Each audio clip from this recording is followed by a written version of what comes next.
Welcome to the special episode of This Just In Radio. We're broadcasting live from ViVE 2023 in Nashville. First, I want to thank CHIME and DHI for inviting us to their theater. I'm your host, Justin Barnes. We have a terrific show this morning with a great lineup of thought leaders from the industry. Our theme for the next hour will be focusing on priorities and challenging of today's hospital CIOs. My first guest needs no introduction and is a revered guest of the show, Steve Lieber, Chief Analytics Officer, Digital Health Insights, CHIME. How are you, my friend? I'm doing good, Justin. It's great to see you again. It's always great to be on air with you. I tell everybody this story. I'm going to continue to tell it for the rest of my time, but you're the reason this show exists. We've been doing it 10 years, but you're my very first guest back in the Venture Forum, 2015 in HIMSS in Chicago. So it started there. You helped me kick it all off. I'm grateful for it, grateful for the opportunity, grateful for your friendship through now almost 20 years. I was going to say, the story goes back farther than that, doesn't it? It does. But again, welcome to stage. Great to have you here. So first of all, tell me how, the show's been so far for you last couple of days. Been busy. You've been here for a few days. It's been fantastic, Justin. There's an evolution that you go through with events, and this is only year 2 of ViVE, and it's already well down the path of evolution. We learned a lot last year in Miami Beach, brought that learning into Nashville. We've got over 7,600 people here, which is just about a 50% increase. Now, I'm going to say, though, we're going to cap it. We're not going to let it keep growing. Okay.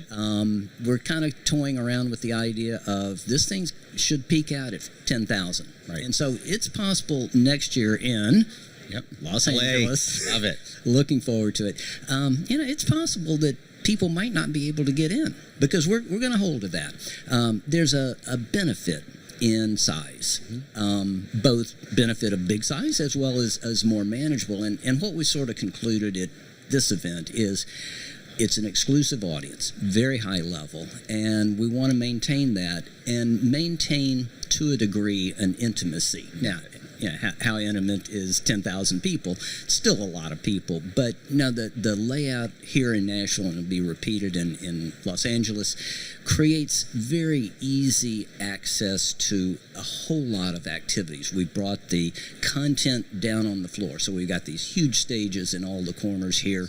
So there's only one place to go. Down here, and you can eat.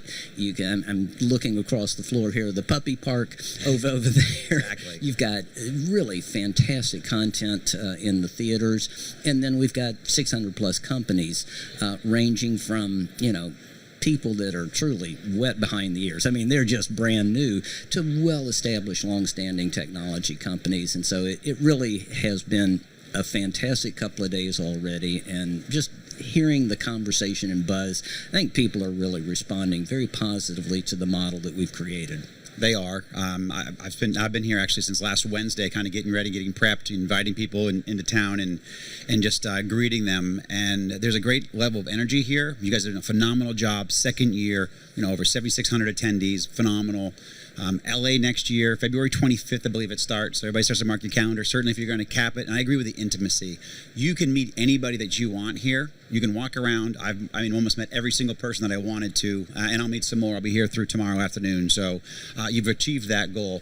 Let's take a quick step back, though. For people who may not know, how did ViVE come to life? I mean, this is between health and CHIME, and you guys came together. Why? Yeah, well, the health conference, it's in the fall, had been operating for probably about 3 years when we first started the conversation.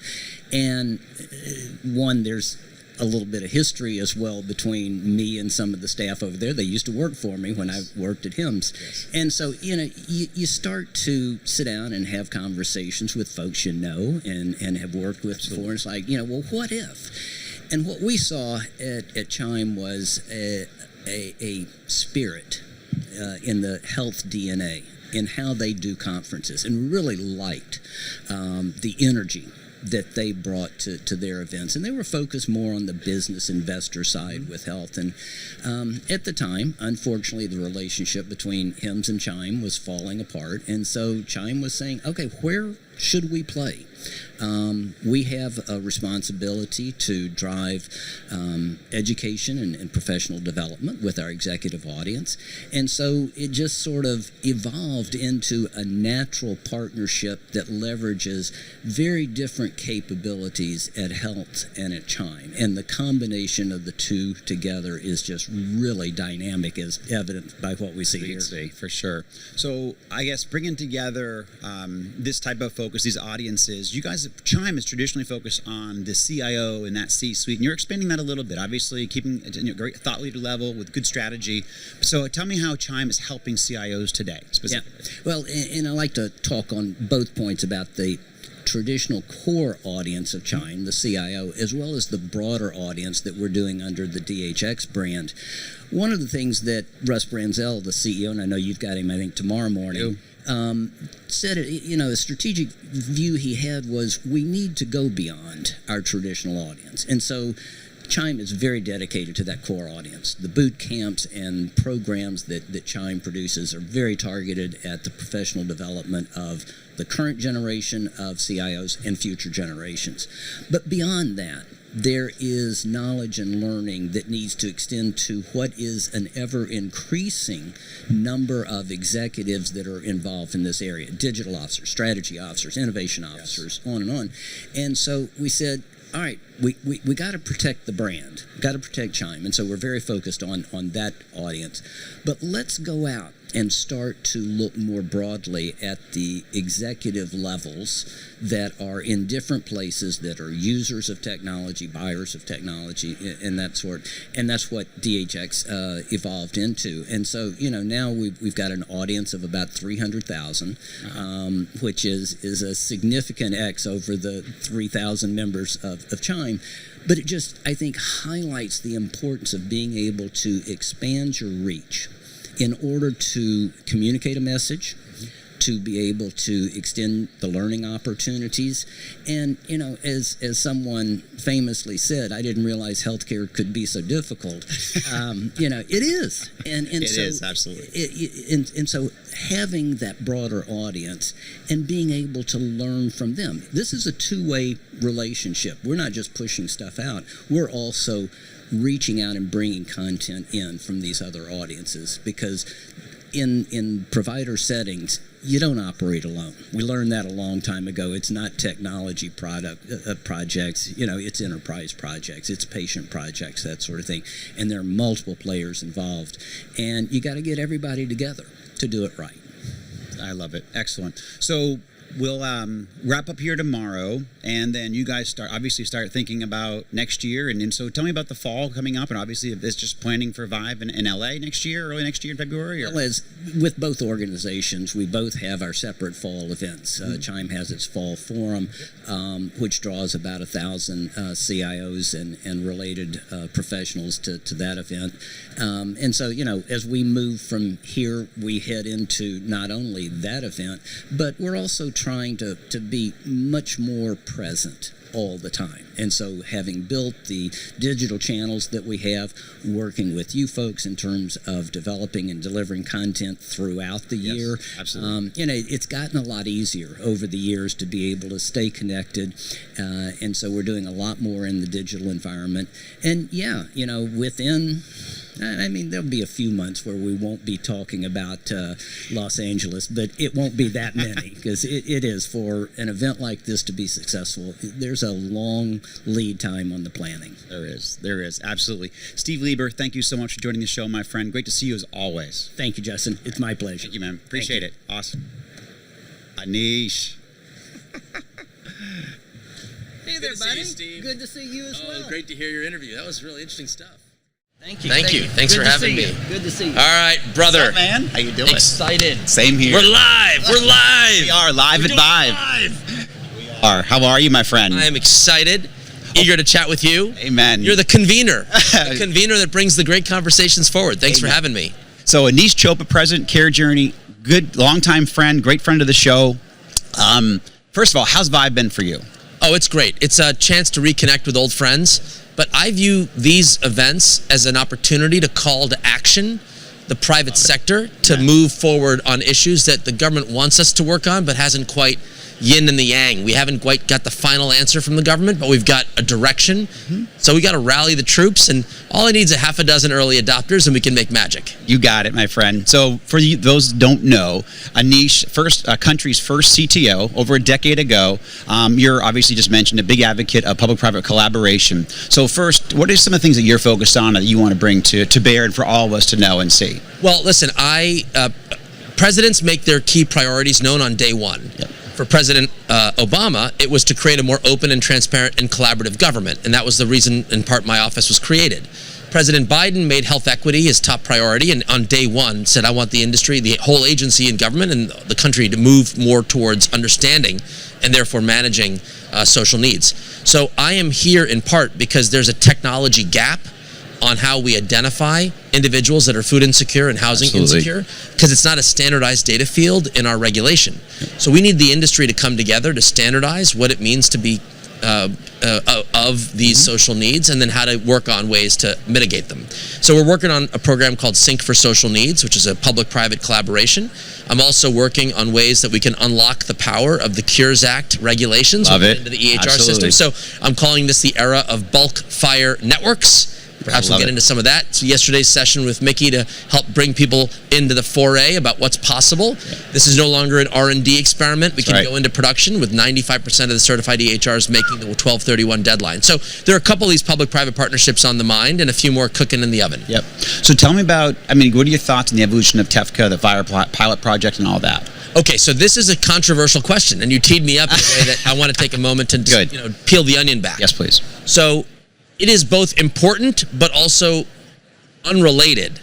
So we've created a framework with TEFCA to stitch together all of the networks that have been born on the treatment use case that interacted with health systems through the traditional document-based exchange model. Yes.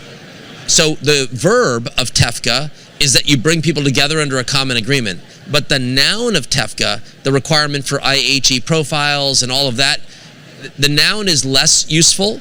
The verb is critical.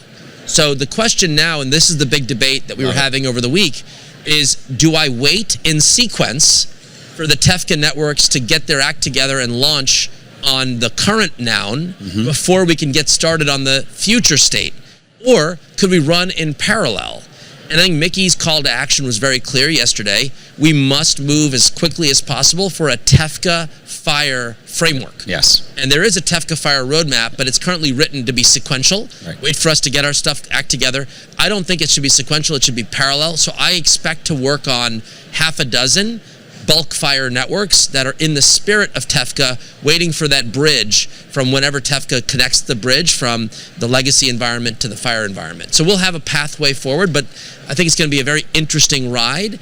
There may be private networks that get launched first natively in fire before we go to the national networks. So my show focuses a lot on best practices and like tangible next steps, actual next steps. If someone wants to learn more about that framework and how they can take action in that and make a difference, where do they go? Where should I point them to? Well, I would say right now, when you read the TEFCA FIRE roadmap, which is published on the ONC website, for the nerds out there, that's me, it's stage 2, facilitated point-to-point exchange. That's what I wanted. And so if you read that technical design and stripped away all of the legacy nouns, you would say, what would I do today, MacGyver style, if I was given access to the bulk fire infrastructure on the plan and the provider side? I could actually connect a facilitated point-to-point network, and we're hoping to bring that up. We heard from Multicare yesterday that they're eager to move forward for a quality use case, and so we'll start to see more coalitions of the willing get going, and that will be the announcement. So we have Sync for Social Needs is named with about a dozen partners, Epic, Meditech, Cerner, and then we have a soon-to-be-announced series of bulk fire networks, and we'll hopefully do that in the coming weeks, if not months. But we'll get it done in calendar year 23. Love it, love it. So a lot of CIOs here, what should they be thinking about when it comes to technology in the organization? There's a lot on their plates. I mean, we've had so many conversations the last couple of days, even here on stage. But what should CIOs be thinking about with their technology stack and their So here is the call to action. And if you can indulge me for a minute. Please. Their internal demand signal will largely reflect fee-for-service medicine priorities. Yes. And so they have to meet the mark of today's demand signal. The regulatory demand signal is a future for value-based care. And so the delicate balance for a CIO is when do I move towards a future use case that's a demand signal for the industry but may not be a demand signal at my institution. That's right. And can I have a team A, team B approach so that I'm ready and capable so that the minute the business leaders flip to value-based and they're like, all of a sudden, we need to have a friendly, collaborative payer data sharing agreement, not an antagonistic, revenue cycle battle royale. You don't want to say, oh, that's a nice idea. I need 2 years to get my infrastructure ready to meet that use case. So this is a challenge for CIOs. Don't be the bad guy. Congress said No Surprises Act. We have to stop emergency, all this crappy surprise billing in emergency rooms. Yep.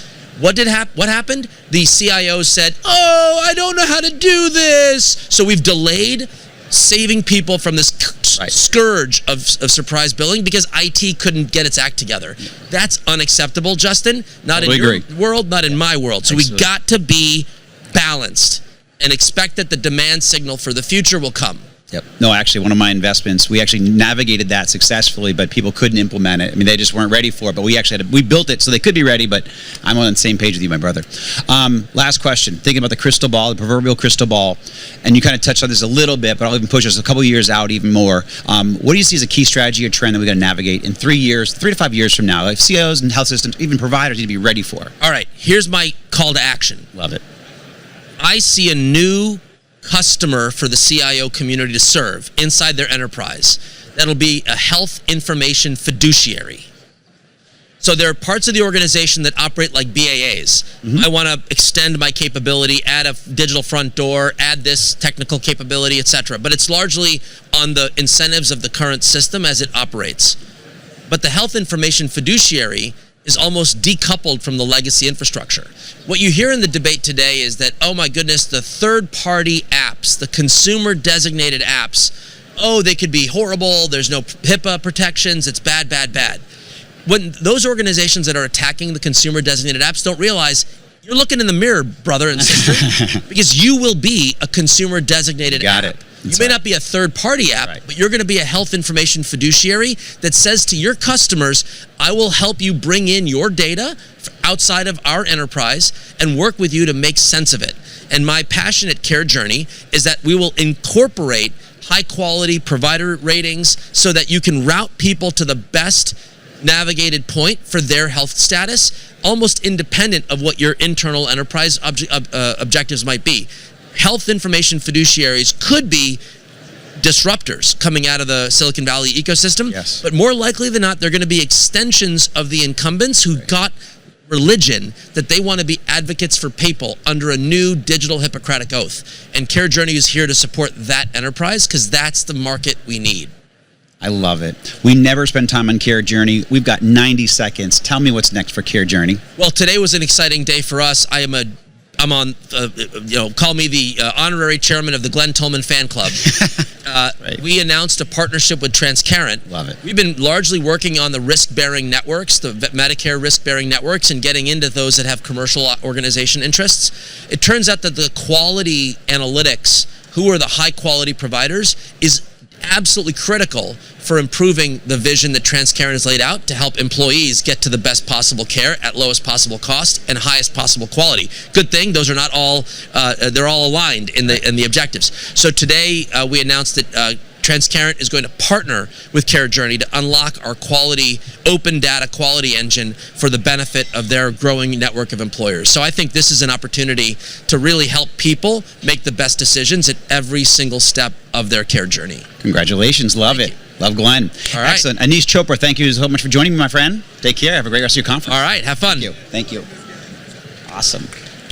No, that was not for that. Great job, sir. Hi, Didi. Give me a hug. No. Been so long. Good to see you. So good Thank to you. see you as well. Awesome. Didi Davis, Vice President Informatics and Conformance and Interoperability with Sequoia Project. Yes. So, before we dive in, tell us what Sequoia Project is. A lot of us know, but please, for everybody. No, I'll try to keep it brief. Love it. The Sequoia Project's a not-for-profit for the public good organization based and headquartered in Washington, D.C. We think of ourselves as a convener of the healthcare sector in general, trying to reach consensus to have secure, interoperable exchange of information. And that could be any type of information, but also coupling that with the policy perspective so that you have the trust to have that exchange happening. The Sequoia Project is the recognized coordinating entity in collaboration as part of the cooperative grant with the Office of the National Coordinator. You'll hear more about that from Micky Tripathi. Yes. But we are the RCE since 2019. So we have been working a lot with the candidate QHINs, but we really try to do facilitation of that interoperability. So we have a lot of different initiatives. The most active is our Interoperability Matters initiative, and it covers things like data usability, things like public health, consumer engagement, those things that are important as well. Yeah, in full disclosure, I was a board member of Sequoia Project. Yes. Love Marianne Yeager. Yes. Is Marianne here? No, she's not here. She sent her regrets. Okay. It just made sense. I live here in Tennessee, so it was one of those things that, driving here was very easy, but she was at the first ViVE. Yes. And she fully supports ViVE and so forth, but she sent me instead. Cool. Well, glad you're here. Thank you.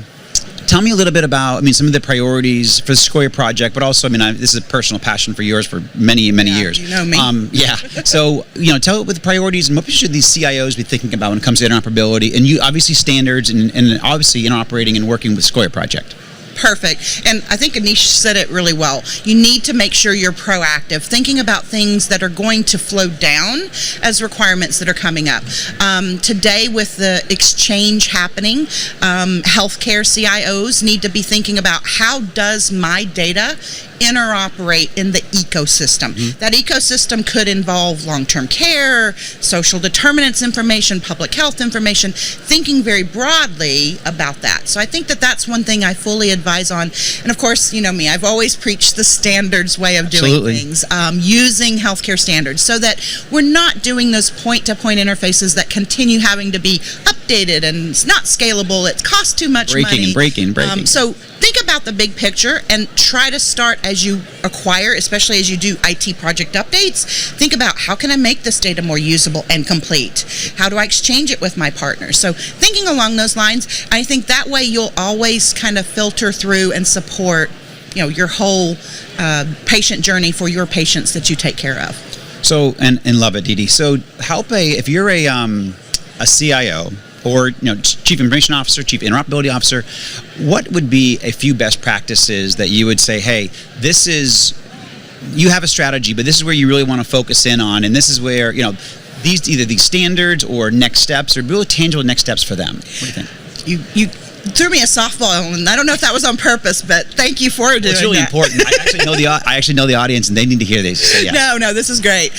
So my passion, and I've been doing this now for 3 years or so, data usability. So I think that's one thing I kind of alluded to it, but I'll go into a bit more. So truly, the Sequoia Project, in our mission for public good, did release a version 1 implementation guide last December. And we're kind of working through now the process of making it take root, kind of playing on our Sequoia tree, infrastructure piece. So we are trying to make sure that the implementation guide has the care and feeding, socialization, communication to see, hey, this is guidance that's using industry standards. These things are actually required for the meaningful use, what it was, now promoting interoperability requirements and so forth. So there's guidance in there that's very pragmatic to do things like reducing duplicates of data, being able to do patient matching better, thinking about provenance, where did the data come from? So thinking about those things, there's real conformance items. This is a testable implementation guide, and we're going to be creating tools. So hoping to maybe have them start adopting that. We're doing the taking root movement, where we're kind of trying to say, let's have some, pathfinders find their path along the way. The trailblazers, they have to kind of cut the trail. They're the ones that maybe are going to be implementing more. And then the real groundbreakers, the one that actually get the momentum going. So I think, data usability, looking at that implementation guidance, since it is new, I would love for folks to join us in this, because it's going to be all of us. It takes everyone working together to get us to that next mark. Absolutely. So if someone wants to engage that and they can join Sequoia Project, is there a work group you would point them towards, or what's next? Great. Don't have to be a member of Sequoia Project. It is an open, inclusive. In fact, we've got 270 plus organizations that are members and 380 plus actual individual participants. So go to sequoiaproject.org. Under Initiatives tab, there's the data usability. Sign up, download the calendar invite. We meet once a month, the first Thursday of the month. Calls are for 1 hour, open for everyone. And if you sign up for the listserv, we'll push you, when we're having a summit, for instance, we're going to have a data usability summit later this year, things like that are coming up. But we'd love to have, in fact, we've just released the last version 1 guide. We're already working on version 2. Because it took us 2 years to reach consensus to get to that first step. Exactly. And we want to make something that's going to keep us moving and implementable within an 18-month timeline. So I love it. So obviously, engagement. This is something that was very near and dear to my heart and even my education along the way, over the past 20 years. All these free resources, learning from your peers, engaging. This is very complex and very difficult. Absolutely. And so when you engage Sequoia Project or the interoperability initiatives, you get to learn along the way. You get to reprioritize what you're doing so you can kind of plug in to where healthcare is going. Yes. So I think it's really important that people, take this as a first step, learn.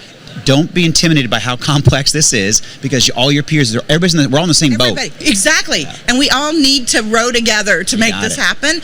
The work that we're doing for version 2, we're asking for those pain points between now and June. So, Brain, is there something that's really difficult in your organization that we should consider and figure out a way to solve that? Exactly. Let's work together to do that. Exactly.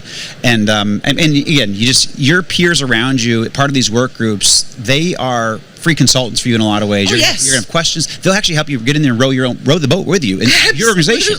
Absolutely. Yeah. And I think the more we share, the more perspectives everyone has. And I think it actually opens up their eyes. We've been working on Lab. Lab is a very tangly mess, as we call it right now.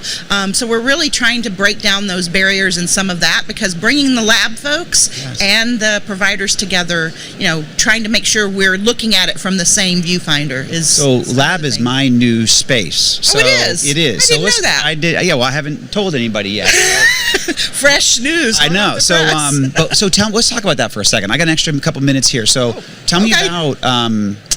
What are you guys doing? When you say lab interoperability, what do you mean by that? What kind of standard specs? And then I want to know where I got to go. Yeah. So I'm going to point to what Shield is doing. Shield is really helping promote this, and they're having discussions. There's meetings weekly and so forth. So what we did in the version 1 of our implementation guide was concentrated on like the top 200-ish labs that every kind of provider wants. Okay. Let's normalize those and let's get those codified so you can have semantic interoperability. I got it. We now need to start thinking this to the next step. So we're working with like Texas and California and others who are a little further along with this, but following Shield and the work that they're doing, as well as what HL7's doing. So there is some lab interoperability improvements that are happening. There's going to be some FHIR components that take in, but I'm happy to talk to you and meet later on today if you need. So cool. Thank you so much. Didi Davis, so great to have you on stage. Thank you for joining us. Hope you have a great rest of your conference. Thank you. Give me another hug. It's been too long. Absolutely. Thank you, I'll sweetie. take that. It's good to see you. Care. Thank you. Safe travels. Thank you very much. Didi Davis, Sequoia Project. Oh, and Micky, right on time. This is great. I know. Perfect timing, Micky. Hey. Good to see you, my friend. You too. Thank you. Excellent. Happy to be here. Great. So we obviously just finished with a great interoperability discussion with Didi and the Sequoia project. Love what they're doing. Right before that was Aneesh, so we got a good energy boost as well as some good strategy and content. Following Aneesh and Didi, that's tough. It is. Well, Micky Tripathi, National Coordinator for Health IT at HHS. Great to have you back on air. Yep. First of all, how's the conference been so far? It's been great. Really, really awesome. You spoke this morning before here? I did. I spoke this morning, was on a couple panels yesterday, but, a lot of energy and enthusiasm, which is awesome. Yes. And it's a really great venue. It is. So Steve Lieber was my first guest. We opened the show together, and he mentioned that we're probably going to cap the ViVE at 10,000 to basically keep and bottle this energy. Yep. So we don't get too big and kind of just, we lose the quality. We want to maintain the quality and this interaction, the strategy, the engagement. So I think it's kind of cool. So you hit the nail on the head. So what did you talk about before you came up here? What was your main stage keynote discussion? Just the usual health IT rigmarole. No, I talked about the, sort of the priority areas that ONC has. So, just overarching theme, we are pushing really, really hard. Good. Pushing really hard to we need that. Enable the industry to do what I think the industry wants to do, actually.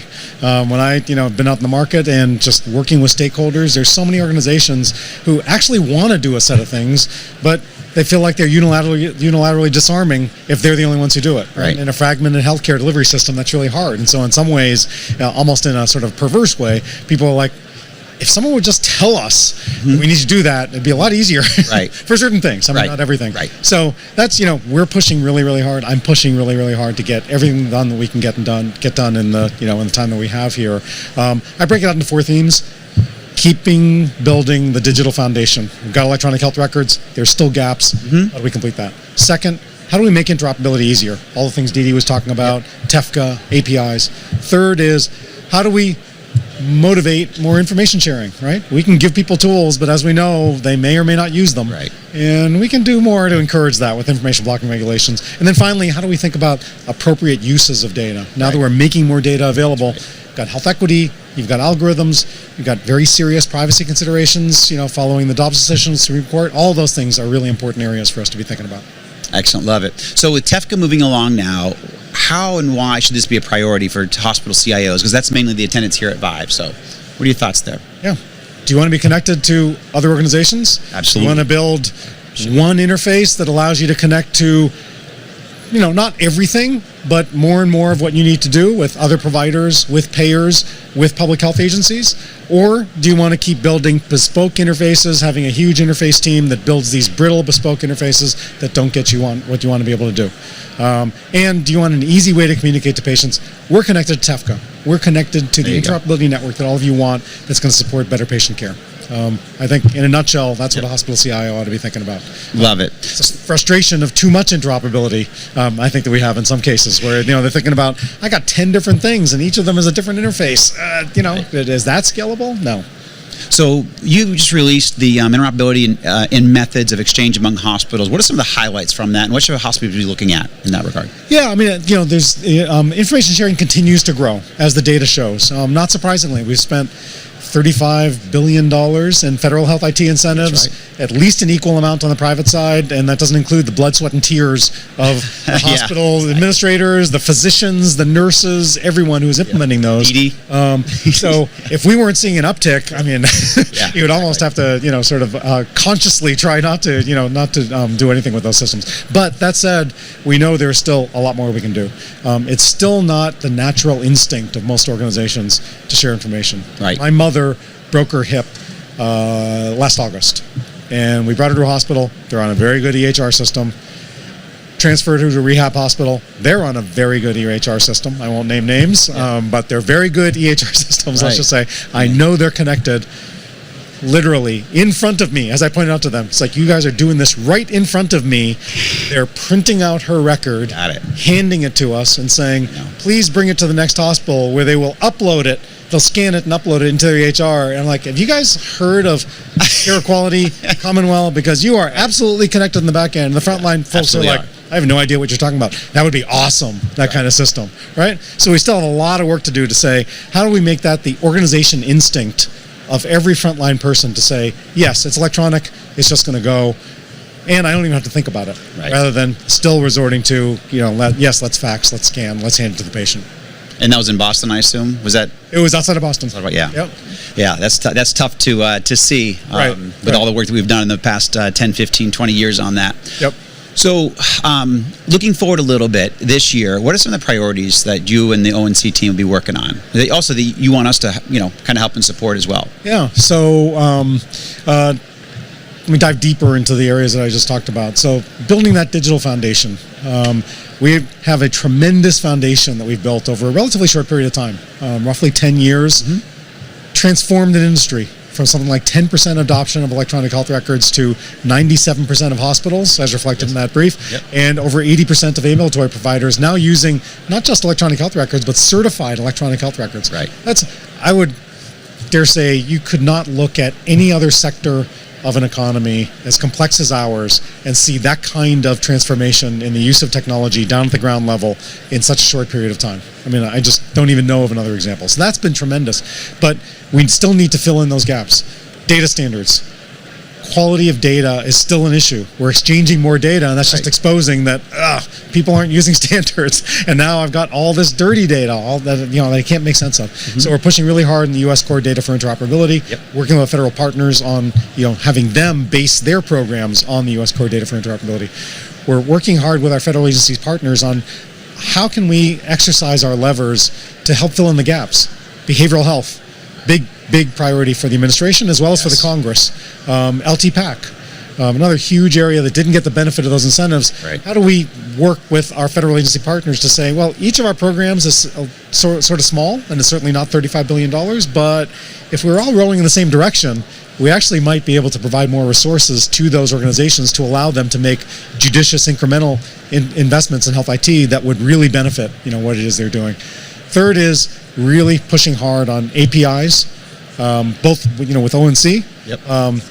Standardized EHR, certified EHR developers required December 31st, 2022 to make available a FHIR R4 standard API to all of their customers for whatever purpose the customer wants. And importantly, and most people, people often lose sight of this, CMS rolling out in their rules that payers are required to make available information to their members, to providers, and to other payers using the same standard FHIR R4 API that ONC has approved and certified for electronic health record vendors. So you start to see the building, this constellation of APIs based on this standard, open industry standard, using all the federal levers that we have. TEFCA is the other layer on that. We're pushing really hard on network interoperability. I think Didi probably touched on that a little bit. That's about, sort of document exchange as it's supported today. But importantly, and I think where the future is going, is network infrastructure to support FHIR APIs to connect with each other. So we don't need to broker a transaction between two FHIR APIs. God intended APIs to connect with each other directly. That's okay. But the issue is, how do I know the electronic endpoints of the 33 organizations I want to connect to? How do I know that they're playing by the same rules? So we have some contractual agreement. How do I know that they have security protocols in place and that we have secure transmission between our organizations? That's what FHIR network infrastructure, or a TEFCA network infrastructure, can support, what I call trust services. So I'm a FHIR API, with a payer. I can look up, here are the 15 provider organizations who I want to be able to connect to and get data from. There are their electronic endpoints, fire off my APIs, get the data in a very scalable way. And then finally, appropriate use of data. Health equity by design, key administration priority. How do we get better and more consistent capture of health equity data to be able to use it in more effective ways to mitigate some of the health equity issues that we see out in the market? And then importantly, algorithms. Everyone's talking about algorithms. And algorithms are really important in healthcare, but we need some kind of process for saying, how do we determine what's an appropriate use of an algorithm in any particular setting? How do we get better data to create higher quality algorithms, right? Dirty data is going to create a dirty algorithm. Got it. And that's one of the big issues that we have. So these things are connected. And then finally, we've all got big privacy issues that we have to tackle. You think about the issues that are going on with the weaponization of data that is shared among providers for care purposes, but in the post-op world, that can be used against the patient and against the provider in ways that they may not anticipate, and that ways that lots of us in the industry didn't anticipate. So another focus area for all of us in the administration. Excellent point. So for people to learn, a lot of my show, we focus on best practices, but also tangible next steps, actionable next steps. Where would you point them? Is it healthit.gov to begin to learn more about what your office is doing and how they can involve and where they can volunteer? Absolutely. Yeah. So a number of things. Healthit.gov. We have listservs. Our blog. We've pushed really hard to communicate better. So one of the things that I've done since I came in is we publish a blog a week. Yeah. It's awesome. A blog a week. You're going to get a blog a week. So you subscribe to that. It'll get pushed to you. And we try to communicate everything about what we're doing externally, internally. And so then there's a ton of stuff on healthit.gov about information blocking and others. I would also point to the Sequoia project, the RCE website, which is a great resource for learning about TEFCA and all the information that's available there. And then finally, call us, email us. You haven't called in so long. My email is micky.tripathi@hhs.gov. We will always set up a meeting with stakeholders, and we'll always, happy to help educate you on what we're doing. But most important to us, learn about how we can help you better support what it is we're all trying to accomplish in healthcare. Yeah, and I'll actually second that. You guys, I've been working in partnership with ONC for, 20 years now or so, Dr. David Brewer days. But you guys have always had open doors, always listen, always, are pragmatic with us in the industry, and just are phenomenal collaborators between the public and private collaboration. So your office is fantastic. Steve and the whole team, I saw Jody Daniels actually yesterday, was really cool, some from you back in the day. But you guys have a great office, you run a great ship, and I appreciate you and all your time that you invest. Great, thanks Micky so much. Tripathi, thank you so much. Really fun appreciate being it. here. Thanks, Micky. Yes. All right, Mr. Dorner. Interoperability, let's keep it going. You're my fourth guest for interoperability. How are you?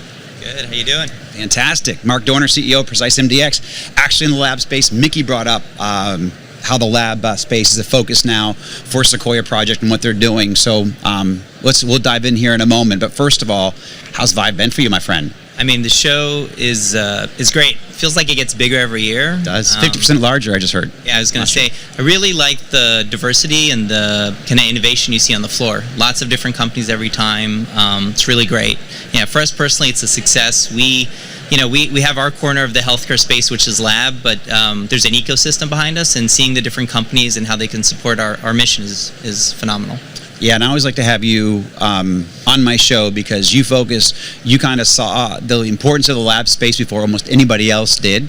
So your unique perspective, and then of course, Didi brings up the importance of lab, and I'm like, oh my gosh, finally someone's talking about it outside of you, which is great. But first of all, what are you seeing? We obviously talk about lab, but what are some of the healthcare, digital health trends that you're seeing in the industry right now? So it's very interesting. I like that I'm on the interoperability show. Yes, like your last three guests. And we all know that interoperability is key in healthcare, data sharing, and it's hard. Yep. And your guests are attacking it in very beneficial ways to try to solve the problem. Got it. I see a lot of trends that focus on consumerism and coming at it from the patient side. Hoping the patients will demand better access to their information in different ways in different segments of healthcare.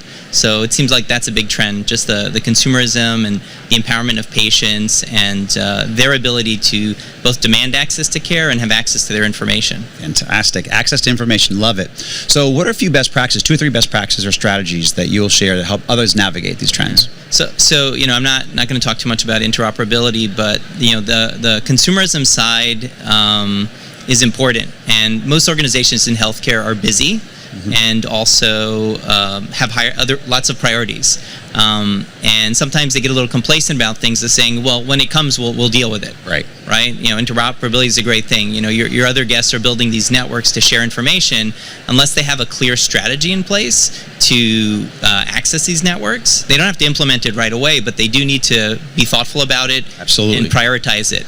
And consumerism is part of that too, and the sharing of information and how consumers are now demanding care post-pandemic and what they expect and what they want. And as you know, in healthcare, change doesn't happen quickly. It's a combination of setting policies, then applying incentives, and then getting penalties, and also demand. It can come from the provider side, the government, or consumers. So I think that's important, and really also, whatever priorities you set in strategies, measure them. Set your key success factors saying, we're implementing this policy, this is how we're going to approach it. How do we know if we're being successful? How do we measure it? Dr. Micky, had a great thing. He said, interoperability is up. So he knows that they're doing a good job because things are getting better. They're slowly moving. They are moving. Yeah. Yep. So thinking ahead a couple years, 3 to 5 years, what's a trend or something that we need to be able to successfully navigate? Kind of go let people know where the future, look into that proverbial crystal ball, I say. Yeah. Well, I think all the interoperability is a long process for change, and you have to kind of come up with solutions to bridge the gaps until you can get to that point. So I think looking at other industries on how they deal with consumers and in healthcare, the patient is the end customer. Right. You have people who order things, and then you have the patient who actually gets the treatment and the care. And being mindful of consumers and their behavior, looking at other industries like retail or even digital gaming, and understanding how they engage consumers and get them, empower them, and want them to be part of the journey. Right. So if people are in digital gaming, they get engaged and they are actively participating. Is that us? No. In their journey there. You want patients to be the same in healthcare, not just when they're have a chronic or acute condition, but kind of on an ongoing basis.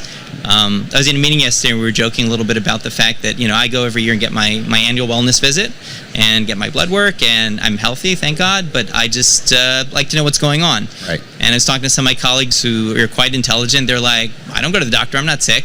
Right. That's a bad thing to hear, right? Very true. You don't want to get there when it's too late. So we talked a lot of the thought leader stuff. I gave Aneesh time to talk about CareJourney. I'm going to give you a second. I got about 2 minutes or 2.5 minutes. Tell us about PreciseMDX, what you've been doing, how you've been building that company, and what's next for Precise. Okay. Yeah. So I've been in the healthcare for a few decades, and in different that old? aspects. Yeah, I'm pretty old, at least 6 months older than you, and. We've done a lot of platforms and solutions using technology to enable change and empower patients, empower providers. We, a few years ago, focused on the lab space, seeing it's a very large part of the healthcare industry. I think it's a CDC quote, 70% of medical decision making is based on labs, which makes sense. You go to the doctor, you don't feel good, they run some tests. So our mission was to make that better, to enable better access, to enable better connectivity, and we're going about it in a few very creative ways. Just connecting, whoever's ordering the tests to the laboratories, making the patient part of the journey, and that's our mission and what we're continuing to do. I think when you talk about interoperability, you have sharing of information, right, where that's very important so people can share medical records, but you also have another aspect is when a care provider is ordering a test or a service, and it goes a little bit beyond sharing. It's not just here's my data. There's more to it, and there's more information. So that's another level and layer of challenge in interoperability. So we're focused on that and really helping labs grow and thrive. Love it. And Didi brought up Shield, which is I'm going to look at Shield when I get off stage. But really, I guess there's a focus there on data standards, I assume, for interoperability of labs. So that's certainly a great place to begin to look as well. What do you hope to get out of your remaining time here at ViVE? So, we have our corner of healthcare, which is the lab space, but like most things in healthcare, you can't do everything by yourself. We have an ecosystem of partners and companies behind us, and, walking the floor and meeting, existing channel partners, customers, and new companies, we just expand our ecosystem. A great example is we saw a very innovative company that are using pharmacies to do specimen collection in underserved areas, because, people need access to care. There's pharmacies everywhere. They have trained technicians who can take samples and specimens. So that's a great partner for us to enable our labs to extend their reach into underserved areas and, have better access for the patients. Do you know where ViVE's going to be in 2024?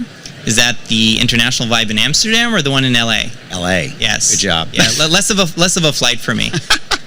I just saw that for the first time walking in. I'm like, oh my gosh, LA. That'll be a fun trip. Yeah, I actually looking forward to the one in Amsterdam too, because I used to live there. So it's a good excuse to go back and visit. I completely agree. Mark Dorner, CEO of PreciseMDX, thank you for joining me on the show, and welcome back again. Thank you, Justin. Appreciate it. Have a great rest of your conference. Thank you. Hey, Kathryn. Hey. How are you? Good to meet you in person. Good to meet you. Kathryn Bingham, VP of Interoperability, eHealth Exchange. So welcome to the show. Thank you very much. It's great to be here. First of all, how's the conference been for you so far? Oh, it's been great. It's really interesting to see all the different companies out there and to see the new technologies that are coming out. I've been very impressed with the presentations, so it's been very fun. What's your goal for the conference? Well, with the eHealth Exchange, we are exhibiting at HIMSS. We thought this would be a great place for us to exhibit next year, and just wanted to get a sense for what kind of audience it was. So that's a main goal, but it's also connecting with the people that we partner with, as well as seeing what other technologies and what other companies we might be able to connect with in the future to promote interoperability. Absolutely. I mean, literally, this was not supposed to be an interoperability show, but every single one of my guests today has all been talking about interoperability. So, and obviously it's key. It's near and dear to my heart for the past 20 years. So I love it. In February, eHealth Exchange was announced by HHS as one of the 6 initial candidates for the QHINs, but Qualified Health Information Networks under TEFCA. So tell me about that process and, the briefing and the entities agreed to push for onboarding by the end of 2023. Is that possible? Right. Well, we're really excited about that, and excited to be part of the first 6 that are have our applications approved. Yep. This journey started much earlier, and we at the Health Exchange have been preparing for this for years. Absolutely. And last year, when we got the first SOPs from the RCE, we really pushed hard to look at our technology stack and make sure that we were prepared for this. And we came up with a great deal of detail on the changes that we need to make, as well as our participants might need to make to be able to be prepared for this. We're excited with the other potential QHINs, and it's dependent on all of us, but none of us can be a QHIN without another one being a QHIN. That's right. So we have to work together to make that happen. And we're hoping to start the testing phase any day now, and we're ready to go. I think the end of the year is still possible. It's dependent on the RCE, it's dependent on the other QHINs, but we're ready to go. And so we've done our internal testing, and we're confident that we're going to be able to make it. What are some of the, explain some of the processes specifically that you have to go through? Well, you have to do all the testing that between the QHINs, and there's content testing.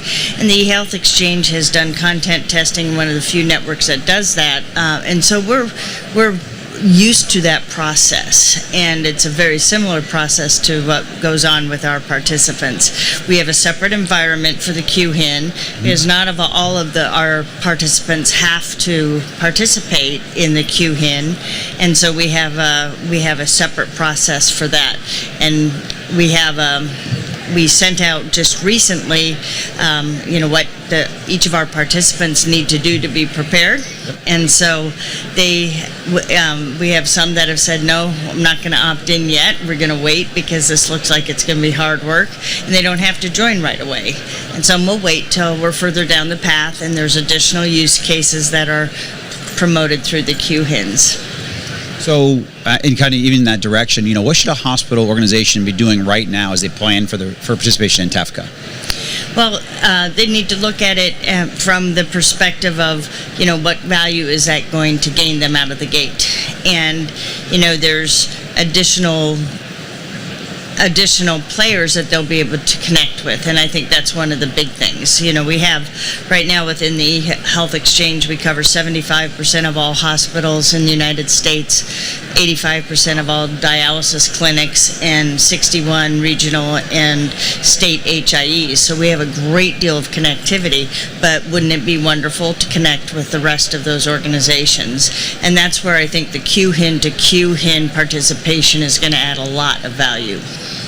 Agree. So what are some of the best practices, I guess, if you're a hospital CIO, a board of a health system, or even the executive suite, what are some tangible next steps that you would advise, offer to them, say, hey, this is how you can engage, this is how you can kind of like take some steps in the next direction. It could be intimidating to some. There's a lot of priorities for these health systems. What would you recommend they do next? What's a good first step? Well, making sure that you're aware of what's happening with TEFCA, and making sure that, you're using the resources that we and the other potential QHINs would provide. side, and preparing for it, because it is not for the faint of heart. There's work to be done. So, getting started on that, and then, it's only going to be good for everyone if people move to those standards that are promoted by the RCE and TEFCA. Excellent. So if someone wanted to go learn more and something tangible, where would you point them to? Is there a website, a work group, or a combination of different things that you could point somebody to learn more? Sure. Our website, we're extremely transparent. Everything's on our website. We have all our technical standards, all of our pricing. We are here to promote interoperability. And so our TEFCA section right now on our website is pretty thorough, but it also, we are expanding that, and we're going to be putting in all the technical standards that people need to change and need to be up to. So we'll be putting that out to the public as well, and that should be coming out this week. And so it's the eHealthExchange.org is our website, and there's a big banner that says TEFCA. Click there and you've got it. And I assume there's a work group of people, because I'm a big proponent and encourager of people joining work groups, learning from their peers, reaching out when they have questions, and us as a community trying to solve these problems together. Is there a consortium or a work group or someone that you could point someone to where they could kind of learn more? Sure. We have a technical work group that meets every Thursday at 1 o'clock. I think it's 2 o'clock. 2 o'clock Eastern, and so that's a great place to start, and that is open to the public. You don't have to be a participant with the eHealth Exchange. And then we are doing webinars and office hours for our participants. Excellent. Love it. Kathryn Bingham, thank you so much for joining me today on air, and congratulations, and keep up all the great work. We appreciate it. Thank you so much. Thank you, Kathryn. Appreciate eHealth Exchange. And just want to say thank you very much to Roberta and Carol and Greg and the whole team at HealthcareNOW Radio and CHIME and DHI for letting us use the stage. Thank you to everyone joining us here in the audience, and obviously everybody listening online. What a great show. I didn't realize that the entire Thought Leader Hour would be all interoperability, but it worked out great. As I mentioned, it's near and dear to my heart. What a great lineup. So Roberta and Carol, thank you so much for making this all happen as well. And I'm Justin Barnes. Thank you for tuning in, and we'll broadcast again live tomorrow for the special episode of This Just In Radio. Awesome.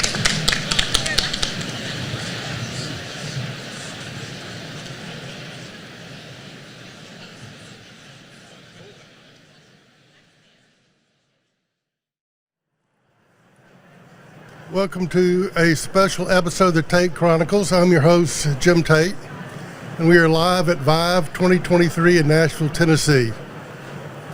I'm joined by an illustrious panel today, and we'll have them introduce themselves in just a minute, but I want to thank CHIME and DHI for inviting us to their theater located at ViVE Central. Bevey, please introduce yourself and tell us why you're here. Thank you, Jim. So I'm Bevey Miner. I am the EVP of Healthcare Strategy and Policy at Consensus Cloud Solutions. To give you a little bit of my background, I've been in this business for 20 years trying to solve interoperability. And our panel today is trying to figure out, really where are we still finding the challenges, because otherwise we would have solved it by now. So I'm excited to join the rest of this group and my moderator here to figure out if we can just at least discuss what some of those hurdles are. And if I see shaking heads in the audience, I know we're hitting on some topics that you all agree with. Great. Scott? Hi, my name is Scott Stuewe. I'm the president and CEO of DirectTrust. And DirectTrust is an organization that basically supports the exchange of healthcare information by enhancing the trust that individuals in the ecosystem can feel about that, about their trading partners. I've been in business since 1991, so long enough to know better. My first part of that career was actually as what they used to call an interface person. So I did a lot of, arguably the first kind of interoperability that there was. Interoperability being defined as something that would be across a business boundary. We were doing lab-to-lab interfacing in 1993, and that's kind of all there was in the way of interoperability. Other than that, things were all inside the enterprise. And so interoperability is a really relatively new thought. but it is also, even though we've been at it really hard for the last 10 to 15 years, we're still a long way from where we want to go. Michael? Great. Hi, I'm Michael Parisi. I am formerly with HITRUST, recently left about 2 weeks ago, and now I'm with Shellman. And I've been in the interoperability space for over 20 years. And everything that Scott and I have talked about throughout the years around stakeholder trust is really what I'm passionate about. So I look forward to the discussion today. Well, thank you. Our topic today, achieving interoperability, is adoption, our last hurdle. And let me first say all comments are my own and don't blame anybody else. We've been on the road to seamless exchange and use of healthcare data for decades. Everybody says they want it, yet challenges still remain. Is our vision of true interoperability only a mirage due to all the barriers of success? Will we have to settle for interoperability light? Healthcare information transfer evolved in an environment that was the antithesis of interoperability. This lack of interoperability is systemic and cannot be fixed by technology alone. ChatGPT will not take us to the promised land.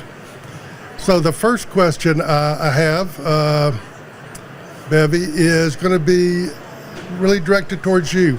Can you tell us and talk about some of the inherent workflow challenges that have impeded clinical data exchange over the years? Yeah, I think the way to really think about this is we're all patients in this system as well. And we're caregivers sometimes.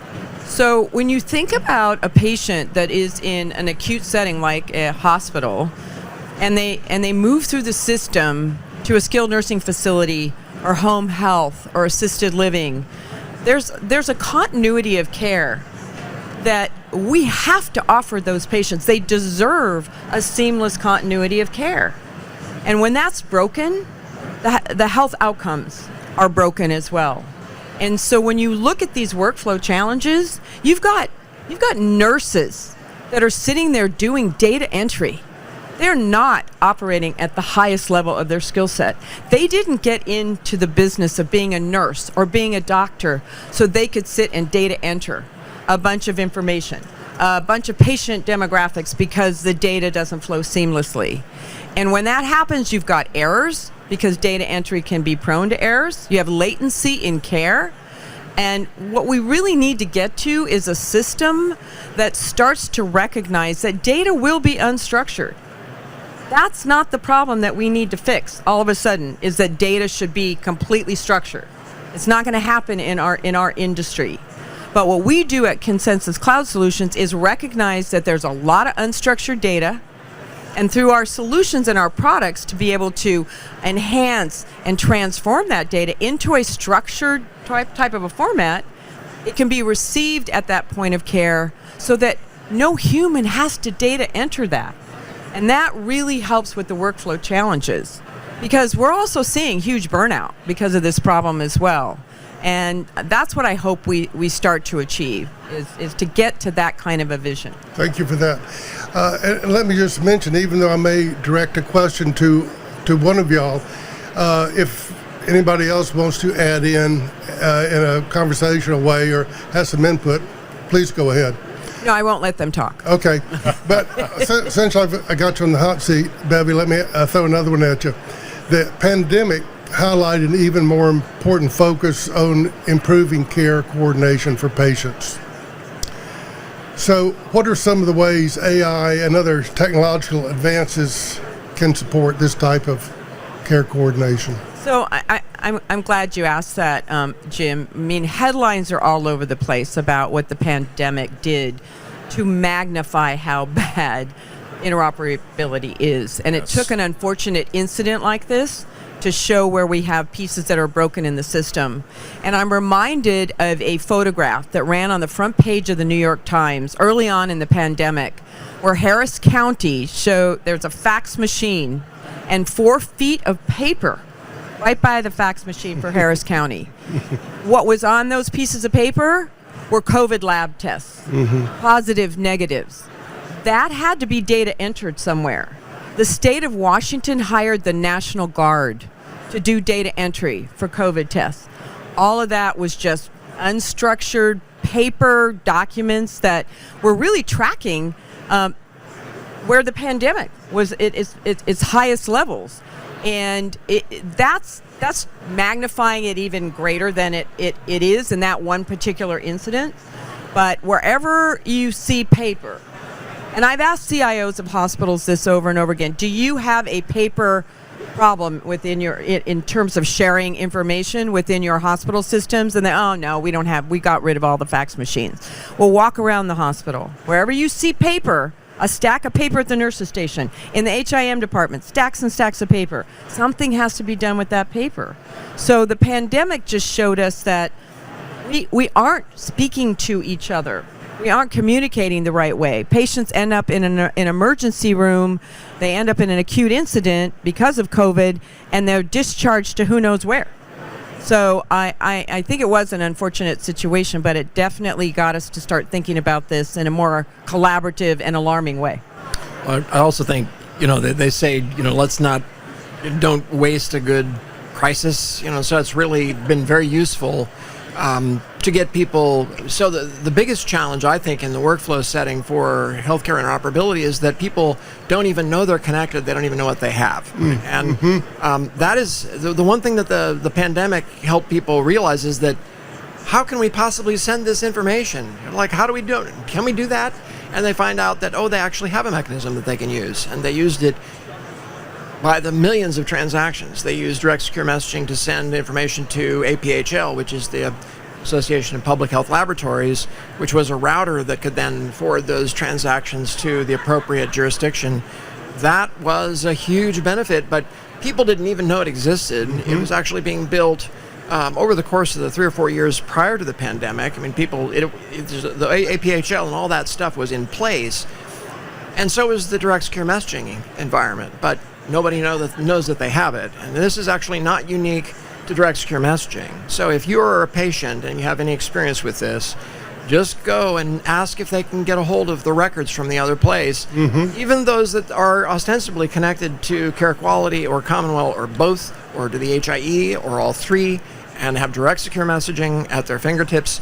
None of them know they have any of those things. They say, that's just not how we do it. So it's getting people aware is made more possible by use cases that are intensely important to the society. So like getting COVID communications made people aware of the fact, and during that time we had huge transactions volume in both the direct secure messaging network and the query networks, where everybody's like, for God's sake, let's use this because we're not going to see each other in person near as much. I think to those comments, complacency is really what killed interoperability prior to COVID. And now you got to stare at it in the face. And you got to leverage, I think, to Scott's point, things that have been in place for a number of years. That's really true. On this stage yesterday, I was Dr. Nash, who's written a book called How COVID Crashed the Healthcare System. And, kind of going back through the whole thing, and I recommend that to anybody to read. I've been involved with hundreds of EHRs going through the certification process, and in every case, they had to have functionality for public health surveillance, immunization, and they always said, why do we need this? I said, well, if there's ever an epidemic, we'll be ready. We had the epidemic, but nobody knew how to use it or what to use it for or anything. Michael, let me ask you, why are consistent, standardized, and transparent data security assurances so important to ensure the success of interoperability? So I think we need to have a consistent bar that we're measuring all the stakeholders within the interoperability equation. Transparency is key, right? When we look at the protection of data, sensitive data, and when we think about, as Scott and I talk about all the time, stakeholder trust, we need to have a level of transparency relative to cybersecurity and information security as it relates to the sensitive data. The problem that I think we've seen for a number of years is that there is no consistent bar that organizations are measured against. And when we think about interoperability, and I think later on in the conversation we're going to talk about participants and sub-participants, right, as part of the TEFCA equation, they're the weakest link. It's not the QHINs, right? The QHINs are the ones that are being held to the highest standard. So we need to ensure that everyone as part of that interoperability equation are held to a consistent standard, and transparency is critical. It's not just about a checkbox exercise relative to information security. It's making sure we understand how mature those programs are in order to ensure stakeholder trust as part of the equation.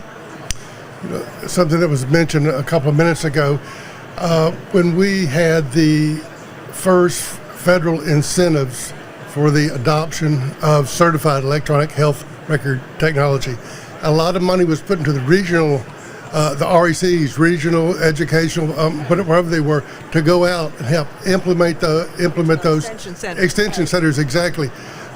For the interoperability piece, maybe that we don't have that piece. People don't know what they have or how to use it. Well, Jim, I think just to add on to that, we left a lot of stakeholders out during accountable care. We gave the money to the physicians to be able to adopt electronic health records. We didn't consider the skilled nursing facilities, home health. We didn't even know an acronym like SDOH even existed. And those care settings today are the ones, to your point, Michael, there's a bar. We have to achieve that bar, but they were not a part of the measure set. Right. They're not incentivized with MACRA or MIPS. They don't have a certified EHR. And we've got to get to a point where we look at all of these different care settings.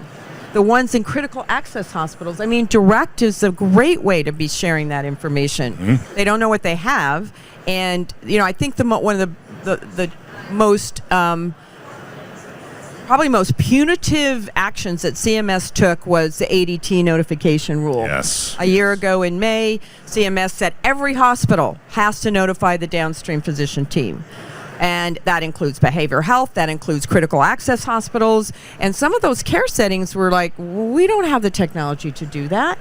Nobody gave us the money to be able to do that. So we've got to figure out how to work with our regulators, our lawmakers, and CMS and ONC to incentivize that universal standard, as well as be able to look at interoperability that can be universal. But it's not going to happen if we don't incentivize those different care settings. So, Bevey, I think you're right that there's some aspects of the ADT rule which this is actually not atypical. The government thinks of half of the story. So the government got very good. So they require that, first of all, they did not specify a standard for the model. So actually we worked to create a standard that the EHR companies came to us and said, help us, we need to have a standard here for communicating this stuff.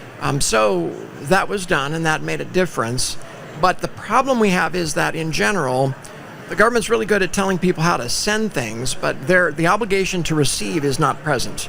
And so that you can't have, one hand does not clap. So if you don't have somebody who's actually expecting the message and handling it in a way that will work for their users, a lot of the burden that we see is in that when the certification program was established, there were no expectations around what the end receiving system did with the message that they received. And so as a consequence, it just was a burden. It just ended up being in their way, as opposed to being something that could be very useful if in fact it could get routed to the right person, the person who cared about the message.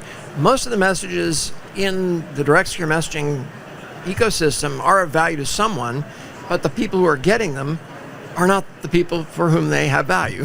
So that's a problem we need to address, but the government didn't help because they didn't actually put any standards or requirements on the receivers, only on the senders. So the same thing happened with ADTs. It didn't tell you how, it didn't tell you what to do when you got it. Hospitals had the obligations, nobody had any obligations otherwise. So that makes it very, very complex.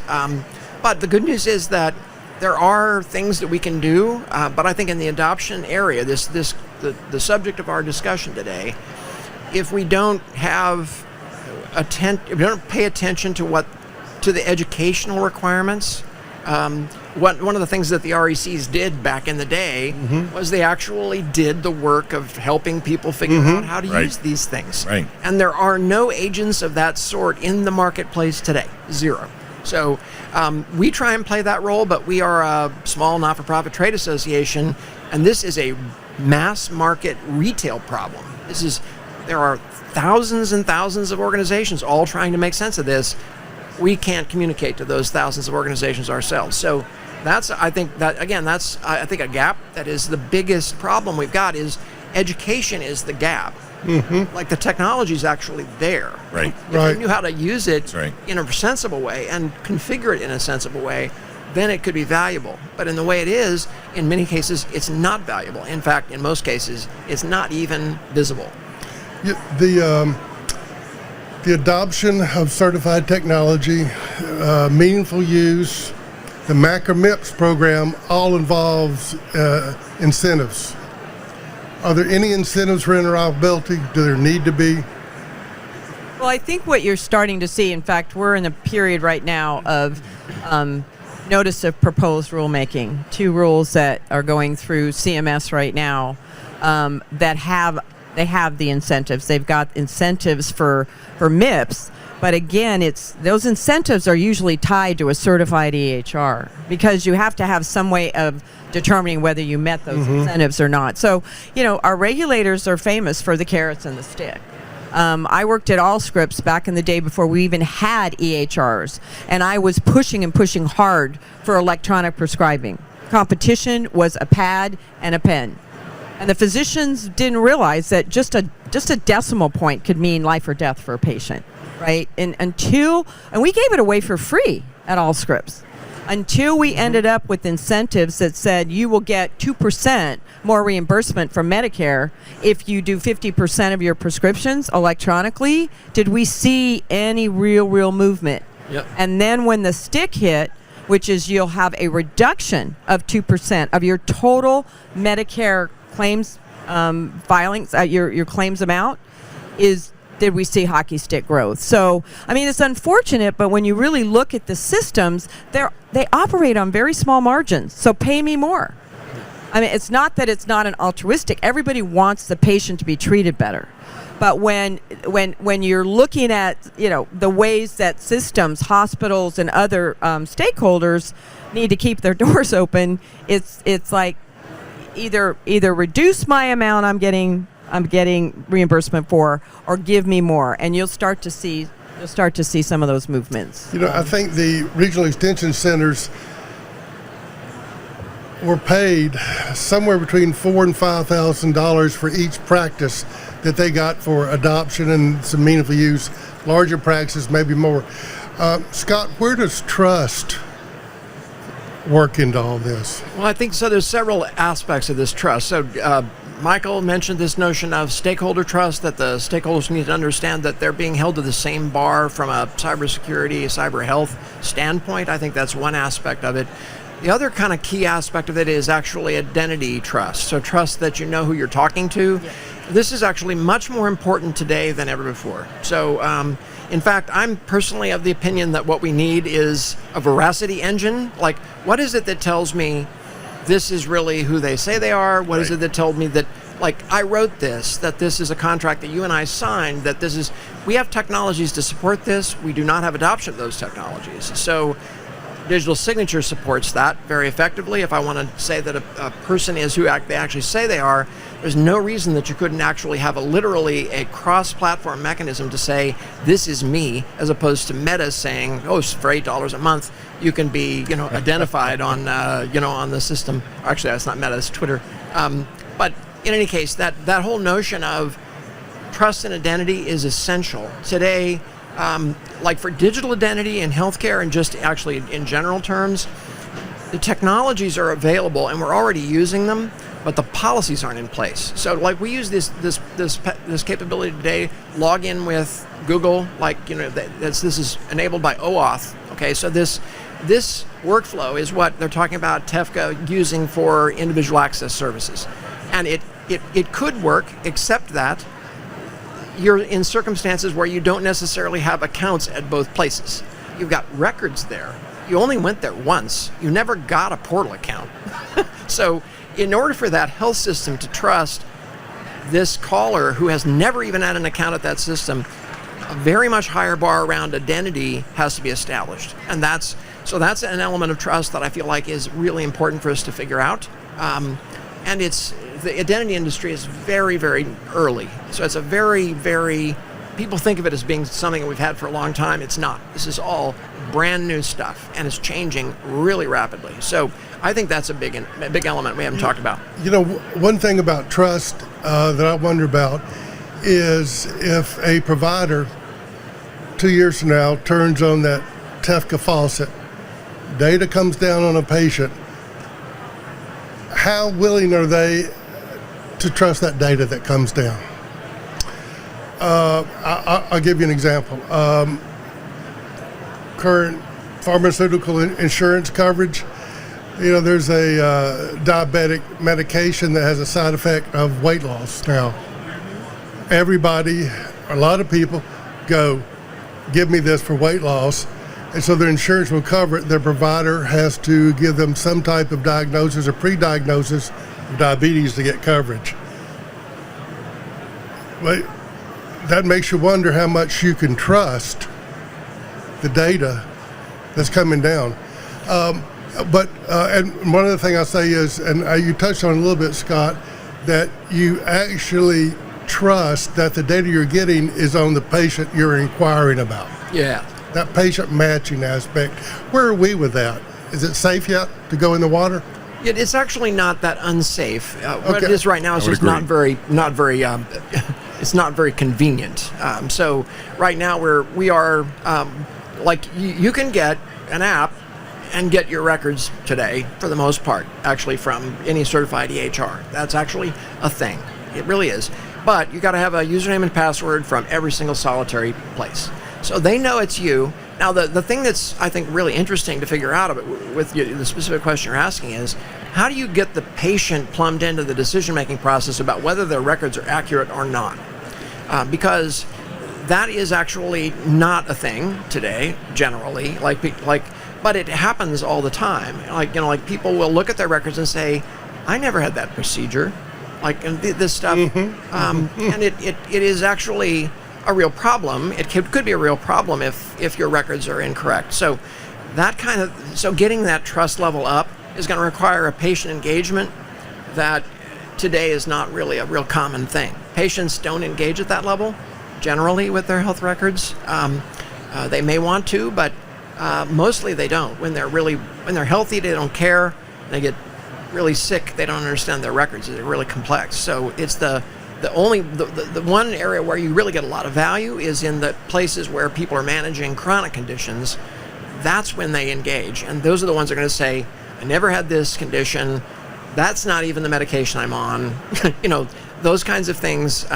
They're the best equipped to keep the health system honest. And the health system has no mechanisms to go back and check to see if something is correct. Well, I think what's also interesting is that when you look at some of those chronically ill patients, it's the unpaid family caregiver that knows what exactly happened. And I'd be interested to find out if you really think that helping to solve this problem will be patients' access to their data, because it's part of the 21st Century Cures Act. It's supposed to have, even payers have to populate these things. What I do like that CMS said is we're not going to prescribe how patients are going to get access. Vendor community, innovators out here, figure out what kind of apps, go on a smartphone, but we're telling the system that they have to populate that data, including the payer. What I'm interested in is, are patients really going to use it? I think the ones that might, and I'm hoping, is because I have been an unpaid family caregiver for, a sick, chronically ill, father, and just trying to get his records so I could help navigate his care was extremely challenging. My dad didn't know what meds he was on. He used to carry a little index card that had all of his meds on it, it was dog-eared and faded, and it was out of date the very next day when you saw a new physician. So I'm hoping that at least access to the data will mean that we can help promote it, especially with, the best quarterback for care in these chronically ill patients is the family caregiver. Yes. Yeah, I think that's a great point. I think, unfortunately, it's the exception and not the norm, to your point, Bevey. People just don't care as individuals, right? They don't understand the data. They don't understand this concept of making sure that it's accurate and complete. I think Scott's point, is spot on. I can't tell you how many times I've heard from people that when you look at their medical records, it's inaccurate. They're being billed for procedures that they never underwent, right? Medications inaccurate. It shouldn't be this hard. And health systems, back to your point, Jim, around incentivizing, we shouldn't have to incentivize them to deliver accurate care. Well, and if that data is not accurate, then you really can't trust the clinical decision support rules at FHIR. Correct. So yeah, that's part of it. Well, let's talk about TEFCA. So we had the RIOs, Regional Health Information Organizations. The CHINs back in the day. CHINs, okay, you're going back. The HIEs, Health Information Exchanges. TEFCA, really part of legislation, 6 years, tens of millions of dollars have gone into it. If we can't have a nationwide health information exchange, the concept of a network of networks, to me it's kind of like different phone systems. You can call any phone from any place else, and there's something that makes it all work. So this is a bold initiative. So what do you think? Is it going to work? You first, Scott. All right. Well, so perhaps famously, you'll know that I'm a skeptic in the TEFCA camp, to be perfectly honest. However, and the biggest reason why I feel that I'm skeptical of TEFCA, not because of what TEFCA will do, but because what it won't do, and what we know it won't do, because it doesn't have any plans for it, is to solve the adoption problem. So it's not, it might make more small rural hospitals able to connect. That might be a value proposition for TEFCA. As I look at the pros for TEFCA I think has the potential to make it more likely that the 4 in 10 hospitals who are not yet connected to a national network get connected. So if that's the case, it might be good. But what it doesn't do is solve the problem that I actually believe is the biggest problem, which is that people don't know that they have it and they don't know how to use it. So if TEFCA has literally no plan for that. It has nothing to do with TEFCA, right? TEFCA is about laying track, which, by the way, is parallel. I think of this as, okay, we had Route 66 and we put in I-70. Like, I'm telling you, these are connecting the same places. So it's initially, you're not getting a lot out of it. Now, if what it does is force the mode into a FHIR-based exchange mode, I think that could be interesting. But there isn't a strong incentive to do that either. So it's sort of if we build enough of it, then they'll start using all of that for other things idea.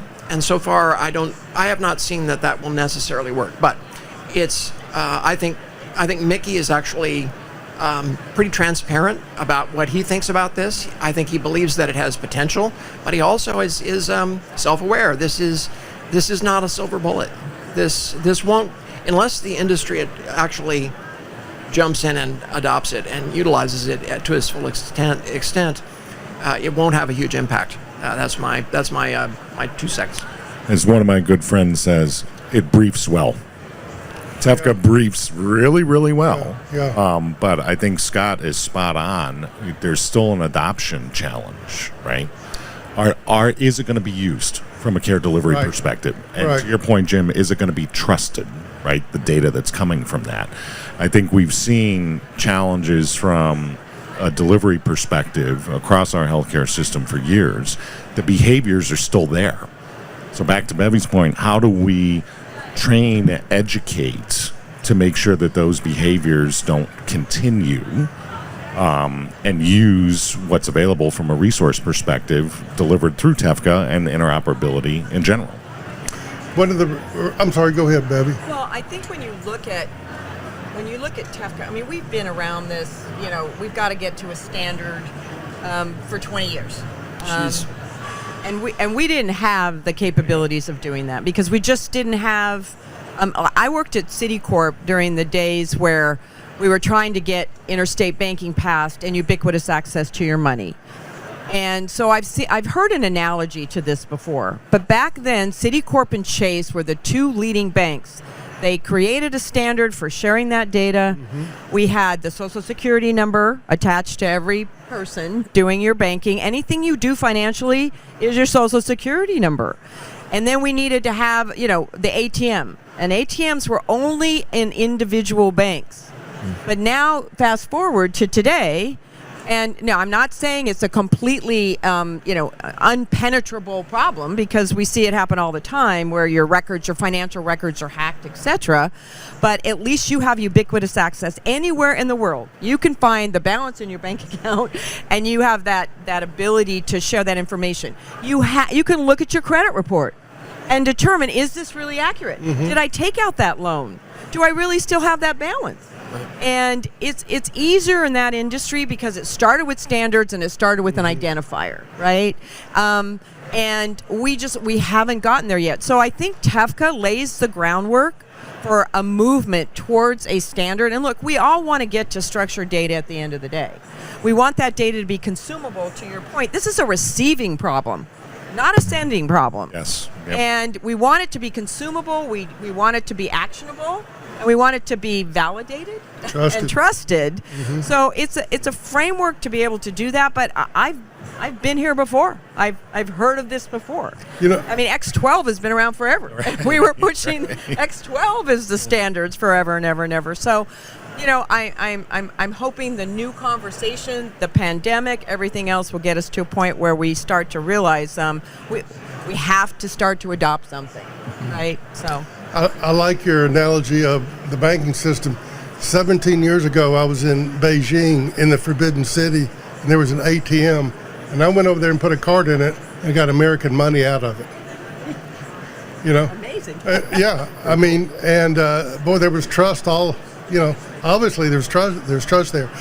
One thing about TEFCA is the requirement that it's backwardly compatible with existing HIEs or whatever is out there. A concern I have is larger practices and hospitals will be able to do the technology and adoption around TEFCA because they have the bandwidth and the money to do it. The smaller practices, 2 or 3 people, whether urban or rural, doesn't matter, they really can't even do a security risk analysis themselves, a thorough one. And so is the digital interoperability gap going to grow?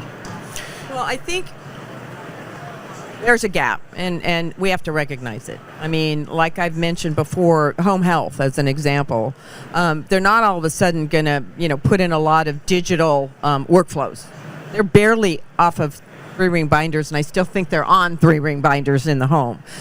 So I think it's about not stifling innovation. Let the vendors figure out how to be great partners.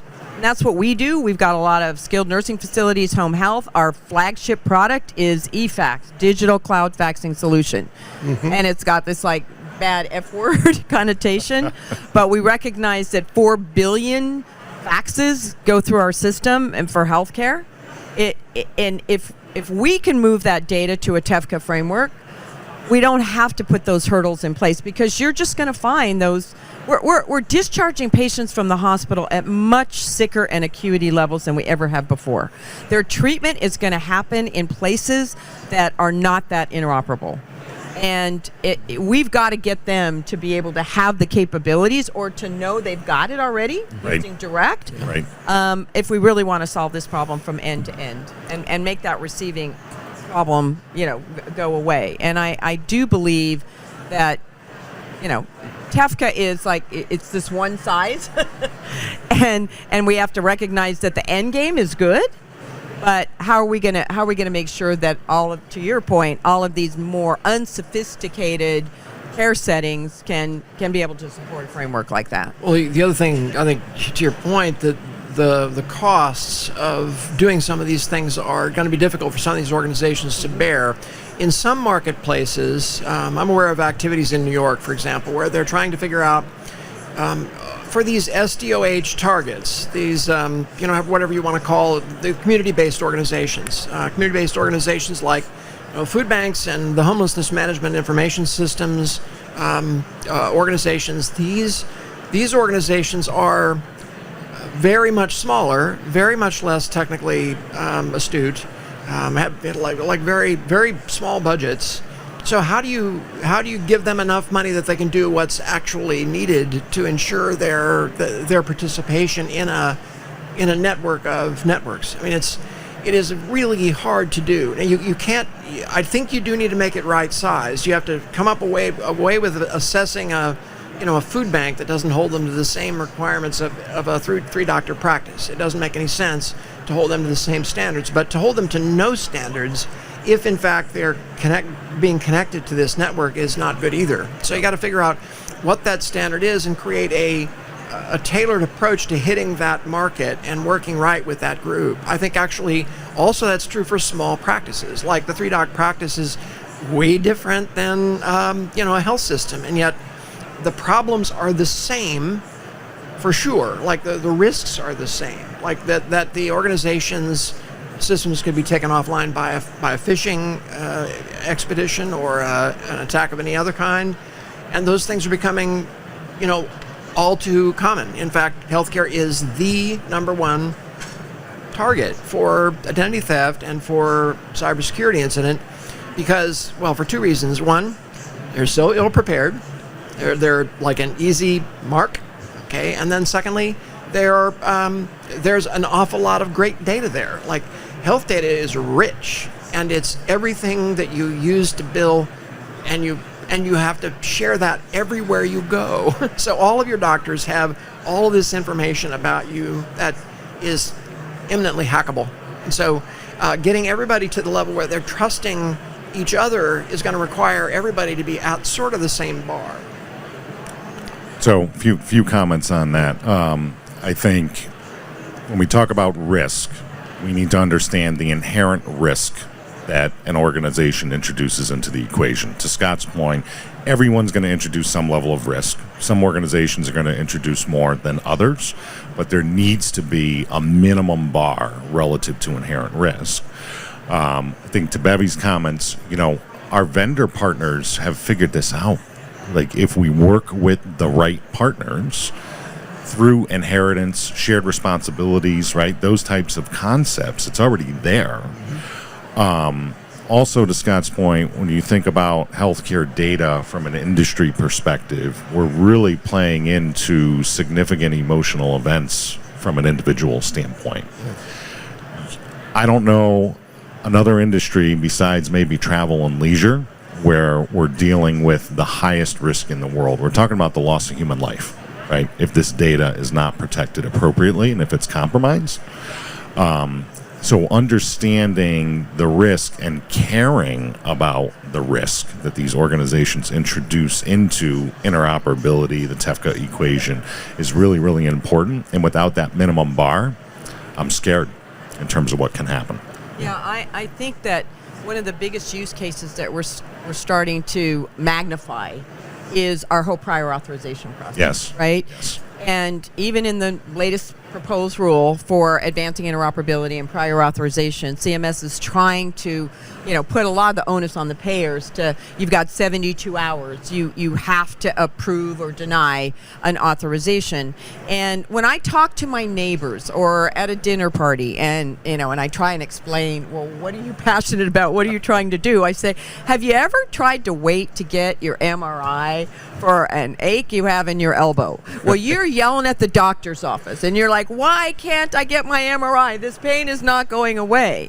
And the doctor is frustrated because it's not his problem. It's that he can't get the authorization from the health plan. And the health plans are bogged down. 40% of medical prior authorizations are still a manual process. At least we've got EPA for prescriptions, better. But this is human life. That's a problem. Right. And I have a family member that, waited and waited and waited to get an authorization to see an oncologist, when all the while the only thing the plan would approve was PT. Finally, when he got into an oncologist, authorization to get a chemo bed every single solitary time he needed to go on another treatment for chemotherapy. And this is human life we're talking about. And it's not a problem that the stakeholders are really, they want to solve it. Everybody wants to solve it. The physicians don't want the patient yelling at them. The patient doesn't understand, why can't I get treatment? Everybody wants faster treatment. We know that leads to saving life and better health outcomes. It's the system that's the problem. And whether rulemaking can get us there, or data that needs to be structured so it doesn't have to have data entry, there's a lot of different models that I think have to come together to really solve our prior authorization problem. But at least we're magnifying it more and more and more. And that, if we can solve that use case, I think we can do a lot to advance interoperability. Shouldn't be this hard. It should. Well, so let's talk about the architecture of TEFCA a little bit. So we've got these QHINs, the Quality Health Information Networks. 6 of them have been announced that they can go into the testing phase by the end of the year. Maybe some things more in the pipeline. You only need to be connected to one of them, and you're connected to all of them. It's just like the phones. Underneath those QHINs are participants. Those participants could be healthcare developers. They could be EHR vendors. Could be a bunch of different things. Underneath them will be the sub-participants, who could be the providers. Somewhere in there are the individual patients, because there's the individual mandate. I don't know how that's going to be billed. Is it third parties are going to create apps for me to access? What do you? So the question is, I'm sorry, your question is what? How are the apps going to be billed? Are there going to be apps for individuals? Well, yeah, apps for individuals are so separate from TEFCA. Right. Apps are a requirement under 21st Century Cures Right. Already exists. at the very beginning. So in the information blocking rule, that's where that lives, right? And there's actually a fair amount of specificity about what they actually have to do. So they have to, EHRs have to provide a capability, and it's in the certification rule as well now, that they can put up their Fire server and make it possible for apps to get hold of data. And that has to be at no cost to the patient. And someone will pay. It says nothing is free. So let's just make sure everybody understands that. Like, you're like, it must be free. Like, nothing is free. Like, so that's, I think, how's it billed? The patient won't pay anything. Someone's going to pay, probably the provider. And so, I'm just curious how this is going to work out. So, will a EHR vendor select a particular QHIN and then have a TEFCA button in their application? So it'll look lots of different ways. The providers are probably not going to connect directly to a QHIN, do you think?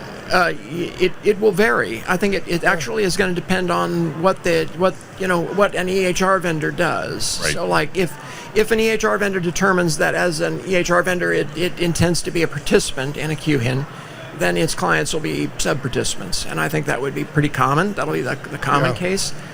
There's also going to be some unusual circumstances where EHR vendors are actually the QHIN. Like Epic. Like Epic. Epic. So and that may not be. Cerner is going to be a participant. Yeah. Cerner will be a participant under Commonwealth, likely. That would be the expectation, or Oracle, as the case may be. But that I think there will be a fair amount of, even though there's a pattern for how they have to kind of string together. Yes. The business relationships will vary. What do you think? The Epic QHIN is only going to be for Epic users? I think they'll. No. No, I don't think it will be. The real interesting play from a QHIN perspective, and when you talk to these organizations that are going through the process, most of them are not charging to connect to their network. The value that they see is the data. As they have access to the data, when you think about the add-on capabilities that they can sell to the participants and sub-participants, it's all about the data analytics. Well, and that's one thing. I've interviewed folks from almost every one of the QHINs, and one thing that struck me is all QHINs are not the same. Yeah. Right. Yeah, if you've met one QHIN, you've met one QHIN. And so let's talk about the differences, maybe not by naming them, but some QHINs are going to be the minimum daily requirement where you turn on the faucet and something comes out.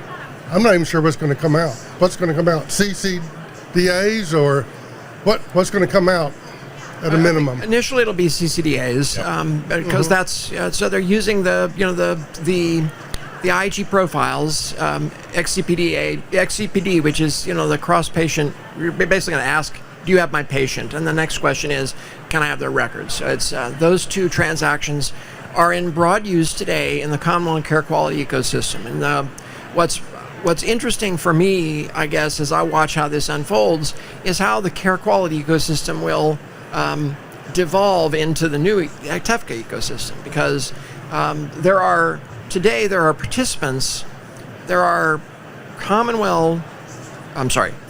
care quality participants who will not be QHINs. Right. And so where do they go? Because today they are peers of the other care quality implementers. All of those people are going to have to find a new home because they're not care quality is not a home for them anymore.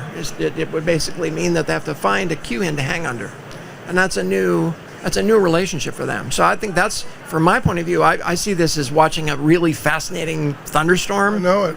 It's like, God, it's not predictable at all how it's going to work out. It sounds like reality TV.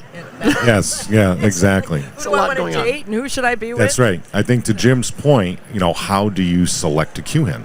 What are the differentiators? That's evolving, right? And without naming any Right. specific names, there are some that are doing a very good job of differentiating themselves. A lot of value add Yes, they are doing to massage and clean up the data. that's right. That's right. I don't know. I can't wait to see what it looks like when it comes out. Is it going to be a meatloaf, or is it going? Yeah. And in addition to that, Jim, I think another differentiator, bringing it back to security and privacy, is how much they've invested within their information security and cybersecurity programs. That's a huge differentiator. You have some organizations that are going down the QHIN path that say, well, I use a vendor partner that maybe has appropriate cybersecurity programs, and therefore I'm covered. Right. That doesn't work, right? So making sure that not only are they responsible relative to the vendors that they're choosing from a security perspective, but do they have their own shop in order as well? And that's a differentiator. Yeah, policies and practices are important, as well as the technologies and the tools that you lay on top of technologies. In the absence of an evaluation of policies and practices, you don't have a good understanding of what their protection levels are. Right. And so organizations need to be, the QHINs are held to a very high bar at this point. There's no obligations that are in TEFCA for cybersecurity health of participants or sub-participants yet. So the question is that right? Is that wrong? The QHINs may be actually resistant to those obligations, because it then asks of their participants that they have a new cost. Okay, so it might make them, if one asked for that cost and the other did not, then it's a competitive problem, right? So I think it's going to be interesting to see how it shakes out. But I do think in the long run, minimum standards will have to be set, because I don't think if you don't set them, then they'll use this as a competitive edge. Like, we're cheaper, but of course we also don't ask our participants to do anything in the way of any kind of independent certification. So leaving that to the market will undeniably send everybody to the bottom. And I also think that there's so much confusion. We have a new acronym. Healthcare is so full of acronyms that as I talk to some of our health system, they're actually asking me, So what is all this? And CMS is kind of notorious for not doing a lot of the education. You can go out to their website and find the white paper, the press release, and everything else about it. But it's how do I participate? Do I have to participate? Am I going to get greater value out of it? I use Care Equality already. I do queries for that. There's a lot of open-ended, questions. And I think also what was pretty telling in this latest proposed rule is that, I don't know, for the advancing interoperability and prior authorization, when there were close to 1,000 comments, nearly all of them said we have to slow down and we have to test and we need implementation guides and we need to have Sequoia do much more to tell us how this is really going to play out. You're talking about, patients' lives in the middle of this stuff. So I wonder how fast it really is going to accelerate unless we get some of those real examples. And, we've got the first 6. I'm glad there's only 6. Let's see what happens in 2024, 25, and 26. Because I think it's going to have to play out in real environments to see where we're going to net out. Well, and we may see, maybe not the first round, but in the second or third round of QHINs, somewhere down the road, some folks are going to be dropping out. Yeah. Yes. Yeah. I hadn't thought about that till just now, but What if you invested in being a participant, sub-participant in that particular QHIN? Now you have to invest in something else, or where do you go? Well, I think initially they're trying to, the RC and the ONC trying to make it possible for this thing to kind of get jump started with no fuel. Right. Okay. So there's, by fuel I mean funding. So ONC doesn't have funding for it. Except to just stand up ONC or stand up the RCE. RCE actually is not in a position yet to charge for it. So at this point in time, it's not yet self-sustaining. So the RCE wouldn't have a way to survive if this is the way it was forever. It can't be, right? So once I think that what they're trying to do is let the car get rolling down the hill, and then once it kind of gets rolling, then they can, put gas in the car. Well, hopefully the engine's built, but there's no gas in the car. There's literally no fuel for its ongoing action. So I really feel like that's one of the biggest things that is going to be interesting to watch is how they get those gears engaged, how they get that fuel into the tank, and how does it flow? Because it is going to be a very complicated problem. I think the other thing that we'll see, Jim, is non-traditional healthcare organizations are going to enter into this space, right? For example, when you look at the cloud service providers, I wouldn't put it past Amazon, Google, Microsoft to potentially become QHINs from a data perspective, right? So, obviously we're familiar with the HIEs, the HINs for a number of years now, but this is creating a new market for the tech companies. And a lot of them, from a strategic perspective, a lot of the conversations we have are focused on that because, again, they see the value in the data. Well, then we talked about the fact that there are multiple kinds of QHINs. There are like 3 classes. There are those that are associated with the vendor community, 2 of those. There are those that are associated with the HIE community. There are 2 of those. And then there are those that are, kind of in the nonprofit realm. That's the Commonwealth is not of that ilk. They're actually associated with the vendors, right? So I look at that. There are commercial companies that are one of the, like we had 2 commercial companies that are trying to do this as a commercial venture. In past, this has not been a commercial venture, really. Like HIEs are almost universally 501c3s. So this is going to be interesting to see if it actually produces enough revenue that it would attract someone like that. Right now, it has attracted 2 commercial companies. So it's going to be interesting to see how that shakes out. Well, I think some of the early commercial companies that were going to throw their hat in the ring decided we got to be in V2 because they're commercial companies, they're publicly traded companies. They have to answer to their shareholders about this investment is going to get you what, and the economic model of it hasn't really even played out yet. So I think that's definitely going to be a wait and see.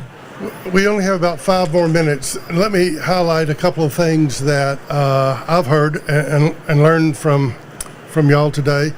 To move us forward education on what interoperability is and what tools are already in existence and are about to be in existence are there. There's got to be education. Sounds like it's probably a good idea that there is some type of incentive.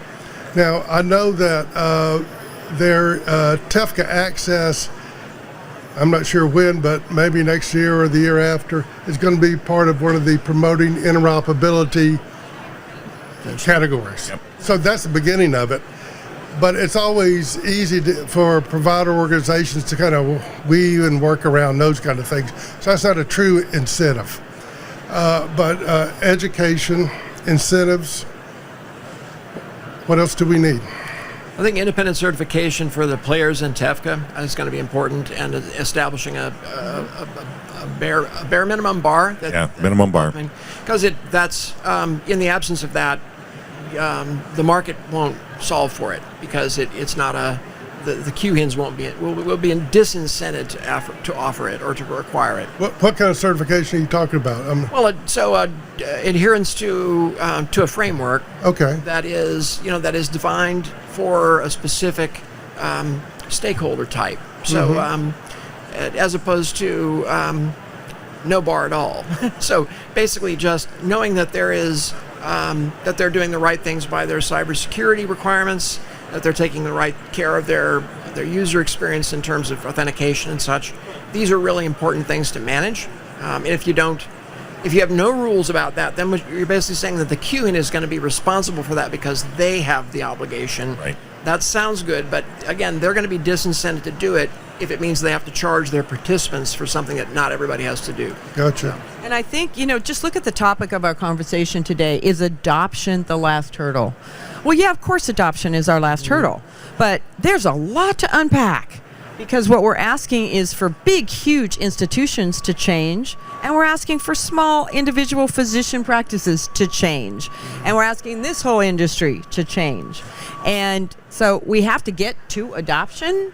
But how we get there is really a collaborative, a governance, and it's a framework that, TEFCA isn't the magic bullet to make that happen. So I think a lot of conversation and a lot of tests and a lot of, proof, and then you create some sort of a blueprint. But we have to measure what seems to be working, what doesn't seem to be working. Why is this particular stakeholder not adopting? Right. Exactly. And then we can hopefully get there. I have hope. Let's just say. I have While hope. I'm still in this business, I can say. And there's a lot of potential. We're almost out of time. Michael, give me 30 seconds. What else we need to do? Validated assurances. That's what it's all about. Okay. Validated assurances is part of the overall ecosystem. Okay. I think to Scott's point, QHINs, I think, are going to try to be good stewards within this equation, but there's only so much that they can do. From an enforcement perspective around participants and sub-participants, validated assurances are critical. Well, great. Y'all have taught me a lot today. Bevey, Scott, and Mike, thanks for joining me today. I'd like to thank certainly our sponsor, Consensus Cloud Solutions. Thanks to CHIME and DHI for allowing us to use this stage, and thanks to the audience in the theater and on the video feed for joining us. I'm Jim Tate, and thanks for joining this special edition of the Tate Chronicles. Thanks, guys. Thanks. Thank you. I learned a lot.